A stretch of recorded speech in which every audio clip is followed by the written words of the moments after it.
ஆண்டாள் திருவடிகளே சரணம் சரணம், அநேக கோடி சரணம் சரணம். இன்றைய டாபிக் ரொம்ப முக்கியமானது. என்ன அப்படின்னா, நம்ம 4 நாள் ஆண்டாள் மீனாட்சி திருக்கல்யாணத்தில் முதல் நாள் திக்கு விஜயம், 2வது நாள் திருக்கல்யாணம், 3வது நாள் தேரோட்டம். தேரோட்டத்தின் அன்னைக்கு அமைதியான சதாரம். இது என்ன அப்படின்னா, ஞான சுரூபமா சொல்ல போனா திக்கு விஜயம் 9வது வாசல் தாண்டி 10ஆம் வாசலுக்கு மிகப்பெரிய போராட்டத்திற்கு பிறகு நம் ஜீவ ஆத்மா, நம்மளுடைய ஜீவ காற்று வாசலை திறந்து 10ஆம் வாசலோடு கலப்பது. அப்ப அந்த போராட்டம் தான் திக்கு விஜயம். அடுத்த நாள் இரண்டும் வாசலை திறந்து ஒன்றாய் கலந்து விடுவது திருக்கல்யாணம். பரம்பொருள் நம்மளுக்குள்ள இருக்கக்கூடிய பரமாத்மா என்னும் காற்றும் ஜீவாத்மா என்னும் காற்றும் ஒன்றாய் கலந்து திருக்கல்யாணம்.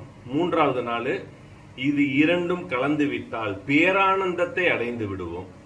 அதான் ஞானிகள். அந்த பேரானந்தத்தை அடைகிறது தான் தேரோட்டமா. பகவான் நல்ல உச்சத்துல மேல வச்சு அந்த தேர் அசைந்து ஆடி வரும்போது அதுதான் ஆனந்த தாண்டவம்.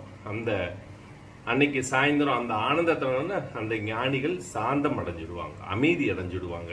அதுதான் இன்னைக்கு சாயந்தரம் சதாரம் அப்படின்னு சொல்லி ரொம்ப அமைதியான முறையில மீனாட்சி, சுந்தரேஸ்வரர், பிரியாவளி 3ம் சேர்ந்து ஒரே ரதத்தில் அமைதியான முறை, மேலதாளம் எதுவும் இல்லாம அமைதியா வரும். அதுதான் ஞானிகள் அமைதி அடைந்து விடுவது. இதுதான் இந்த தத்துவம். ஆண்டாள் திருவடியிலே சரணம் சரணம், அநேக கோடி சரணம் சரணம்.